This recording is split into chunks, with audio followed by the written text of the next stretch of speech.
Field marshal Asim Munir का Washington में red carpet इस्तकबाल किया गया। फील्ड मार्शल ने पेंटागन और सेंट्रल कमांड के हेडक्वार्टर्स में मुलाकातें की। बरतानवी अखबार दी गार्डियन की रिपोर्ट लिखा, मुलाकात को सिर्फ इसराइल ईरान जंग के तनाजुर में नहीं देखना चाहिए। अमेरिका और पाकिस्तान के दरमियान क्रिप्टो मादनियात इंसदादे दहशतगर्दी पर भी रवाबित हैं।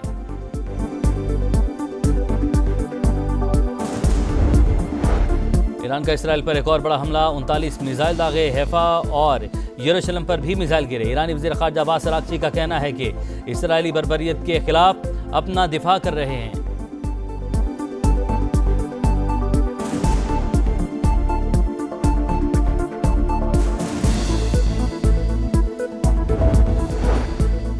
और FIH नेशंस कप में कौमी हॉकी टीम की बड़ी कामयाबी, पाकिस्तान फ्रांस को शिकस्त देकर फाइनल में पहुंच गया। कौमी हॉकी टीम ने पेनल्टी शूट आउट पर 3-2 से मैदान मारा। ईरान के खिलाफ इसराइल की जारिहत, तेहरान की दरख्वास्त पर सलामती काउंसिल का अहम इजलास कुछ देर बाद। दुनिया भर की नजरें बड़ी बैठक पर लग गईं। ईरानी वजीर खारजा कहते हैं इसराइल जारिहत में अमेरिका भी फरीक है। सेहूनी हमले बंद होने तक वाशिंगटन से किसी किस्म के मुज़ाकरात नहीं होंगे। अब्बास अराग़ची आज जिनेवा में बरतानिया, फ्रांस, जर्मनी और यूरोपीय यूनियन के नुमाइंदों से भी मुलाकात करेंगे। OIC वज़ीर खारजा की बैठक हफ्ते को इस्तांबुल में होगी। नायब वज़ीर आज़म इसहाक डार पाकिस्तान का मौक़िफ़ पेश करेंगे। रूस ने एक बार फिर ईरान के हक में आवाज उठा दी। सदर पुतिन के तर्जुमान ने कहा कि ईरान के साथ हमारे करीबी ताल्लुकात हैं। मशरिक़े वुस्ता जंग की दलदल में धंसता जा रहा है। सूरत हाल से निकलने की कोशिशें जारी रहनी चाहिए।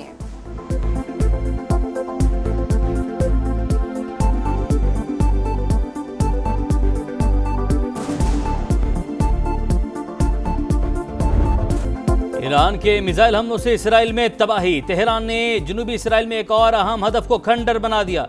बेरसबा में टेक्नोलॉजी सेंटर मिलियामेट इमारत में आग भड़क उठी, 18 अफराद जख्मी। दिफाई निजाम मिसाइल का रास्ता नहीं रोक सका, सेहूनी फौज का इतराफ। इसराइली साइंसदानों का कहना है ईरानी हमलों के बाद साइंसी मैदान में कई साल पीछे चले गए। ईरान के सुप्रीम लीडर अली खामनाई का कहना है दुश्मन को सजा देने का सिलसिला जारी रहेगा। ईरानी सदर मसूद पिज़ेश्कियान कहते हैं जंग के खात्मे का रास्ता दुश्मन की जारहियत को गैर मशरूत तौर पर रोकना है। मुहिम जोई जारी रही तो रद्द-ए-अमल ज्यादा सख्त होगा। ईरान ने इसराइली खुफिया एजेंसी मोसाद का एक और एजेंट गिरफ्तार कर लिया।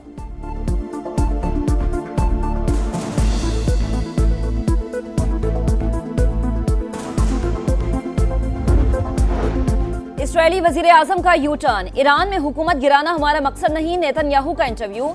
इस्राएली वजीर दिफा का फौज को तेहरान पर हमले बढ़ाने का हुक्म। एक और एटमी साइंसदान को मारने, मजीद दर्जनों अहदाफ को निशाना बनाने का दावा।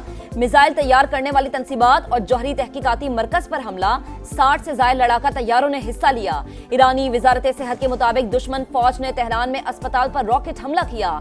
इसराइली हमलों के बावजूद ईरान के शहरी खौफ से बेनियाज, नमाज जुमा के अजीमुल शान इज्तिमा।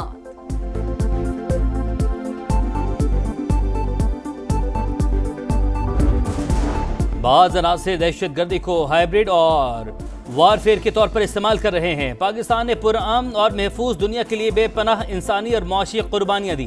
फील्ड मार्शल सईद आसिम मुनीर की वाशिंगटन में मुमताज स्कॉलर्स, सीनियर तज्जियाकारों और आलमी मीडिया के नुमाइंदों से मुलाकात में गुफ्तगू।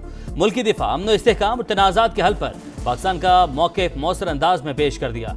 ऑपरेशन मार्के हक के हक़ाइक़ से आगाह किया। खित्ते में अमन व इस्तेहकाम के लिए पाकिस्तान के गैर मुतज़ल्ज़ल आज़म का अयादा। फील्ड मार्शल आसिम मुनीर ने कहा पाकिस्तान में IT, ज़राअत, कानकनी और मादनियात के वसी और कम इस्तेमालशुदा ज़ख़ायर हैं। बैनुल अक़वामी शराकतदारों को मुख्तलिफ शोबों में मुश्तरका खुशहाली के मौक़े तलाश करने की दावत।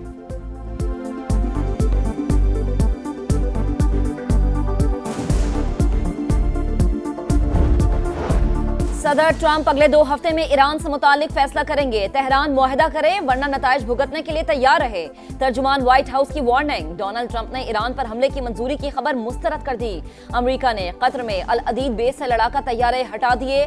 5 जून को रनवे पर 40 तैयारे, 19 जून को ली गई सैटेलाइट तस्वीर में सिर्फ 3 लड़ाका तैयारे दिखाई दिए।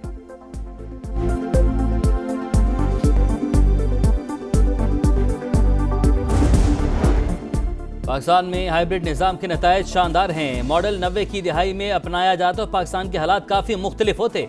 वज़ीर दिफा ख्वाजा आसिफ का अरब मीडिया का इंटरव्यू, बोले गवर्नेंस और मौशी मसाइल से निकलने तक यही हाइब्रिड मॉडल रहेगा। वज़ीर-ए-आज़म शहबाज शरीफ अपने फैसले आज़ादी के साथ कर रहे हैं। तमाम मामलात इस्टेब्लिशमेंट के साथ मुशावरत से चलाते हैं।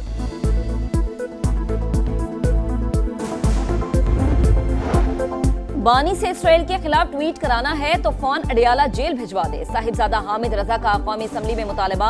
आजम नजीर तालड़ का तंजिया जवाब। बोले रुकन ने अडियाला जेल टेलीफोन भिजवाने का कहा ताकि ट्वीट आ जाए। ट्वीट तो रोज आ रहे हैं, इसराइल के खिलाफ भी आ जाए। अगर किसी भी वजह से कोई अभाम है तो दूर हो जाएगा। बानी की रिहाई के लिए किसी मुल्क से दरख्वास्त नहीं करेंगे, हमें जो लेना है अदालतों से लेना है। चेयरमैन तहरीक इंसाफ बैरिस्टर गौहर कहते हैं इसराइली हमले की मजम्मत करते हैं। दिफा करना ईरान का हक है। पाक भारत कशीदगी कम करने में ट्रंप ने अहम किरदार अदा किया। 2 एटमी ताकतों में सीज फायर कराने वाला कोई ना हो तो हालात बहुत खराब हो सकते हैं।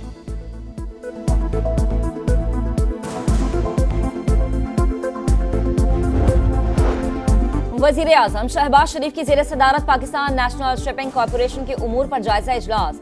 2 हफ्ते में बिजनेस प्लान तलब। समंदर के रास्ते तिजारत पर सालाना $4 अरब का कीमती ज़र मुबादला खर्च हो रहा है।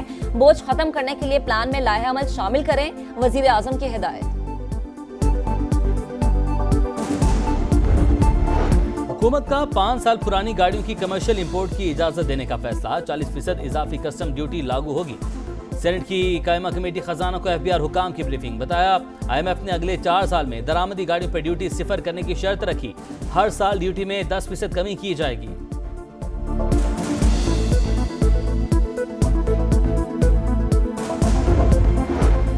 हुकूमत का 5 लाख टन चीनी दरामद करने का फैसला। वजारत ग़िज़ाई तहफ़्फ़ुज़ ने अवामी ज़रूरियात के मुताबिक चीनी न होने का तासुर गलत करार दे दिया। बताया गुज़श्ता सीजन में वाफ़िर ज़खायर की वजह से चीनी बरामद की गई। दरामद का फैसला कीमतों में इस्तेहकाम के लिए किया गया। बजट में बैंक मालिकान अरब नहीं खरबपति बन रहे हैं। कर्ज का फायदा सिर्फ हुकूमत को हो रहा है। अपोजिशन लीडर उमर अयूब की तनकीद। बोले बजट का एक छोटा हिस्सा तो दिफा में चला गया, बाकी कहाँ गया। खैबर पख्तूनख्वा के तरक्याती प्रोजेक्ट्स के लिए सिर्फ 55 करोड़ दिए गए, बाकी बजट तख्ते लाहौर के लिए रखा गया। खैबर पख्तूनख्वा असम्बली का इजलास। स्पीकर बाबर सलीम कहते हैं बानी PTI की हिदायत के बगैर मुतालबात ज़र नहीं पेश करेंगे। अपोजिशन लीडर डॉक्टर इबादुल्ला बोले बानी को अपनी हुकूमत और वजीर आला पर एतमाद नहीं। बजट की मंजूरी अपोजिशन नहीं, हुकूमत का एजेंडा है।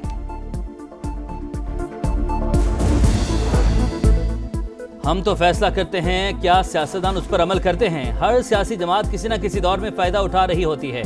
सियासी जमातों को सिर्फ इतना कहते हैं सुधर जाएं। मखसूस नशिस्तों के फैसले पर नजरसानी केस की समाअत के दौरान जस्टिस जमाल बंदुखेल के नमाज। कमल शोजिब के वकील सलमान अकरम राजा ने दलाइल में असगर खान केस का हवाला दिया। कहा बुनियादी हुकूक की हिफाजत अदालत की जिम्मेदारी। जब तबाही हो जाए तो ये नहीं देखा जाता कौन सा आर्टिकल है, फिर सुप्रीम कोर्ट को आगे आना पड़ता है।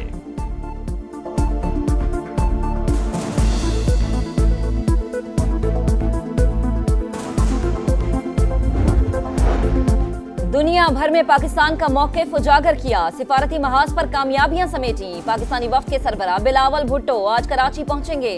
पीपल्स पार्टी ने इस्तकबाल की तैयारियां मुकम्मल कर ली। शहरी रहमान कहती हैं बिलावल ने दुनिया में कामयाबी से पाकिस्तान का मुकदमा लड़ा। जियाले इन्हें खुशामदीद कहेंगे। गवर्नर हाउस में इजलास की इजाजत न मिलने का तनाज़ा अदालत पहुंच गया। सिंध हाई कोर्ट का कायम मकाम गवर्नर के लिए दफ्तर खोलने का हुक्म। अहकामात पर अमल दरामद की रिपोर्ट पीर को तलब। कायम मकाम गवर्नर अवैस कादिर शाह कहते हैं इजलास के लिए गया तो बताया गया कामरान टिसोरी मुल्क से बाहर हैं। दफातर की चाबियां साथ ले गए। तर्जुमान गवर्नर हाउस के मुताबिक अवैस कादिर शाह ने मरकजी दफ्तर इस्तेमाल करना था तो बर वक्त आगाह करते।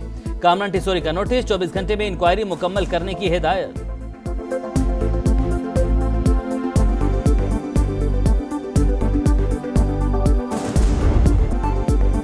इमदादी प्रोग्राम मजाक। खाने के लिए मिट्टी के अलावा कुछ नहीं बचा। गजा में फलस्तीनी बच्चा बेबसी बयान करते हुए रो पड़ा। सेहूनी दहशतगर्दी जारी। इस्राएली फौज ने फिर इमदाद के मुंतजिर फलस्तीनियों पर गोलियां बरसा दी। 24 घंटों में मजीद 61 बेगुना शहरी शहीद हुए। गर्मी के 27 शहरियों के लिए खुशखबरी। आज रात से पंजाब के मुख्तलिफ अजला में प्री मानसून बारिशें होंगी। लाहौर में सूरज और बादलों के दरमियान आंख मचोली। सबसे ज्यादा दर्ज हरारत सिबी में 42 और मुल्तान में 41 रिकॉर्ड। कराची के मुख्तलिफ इलाकों में बूंदाबांदी से मौसम खुशगवार हो गया।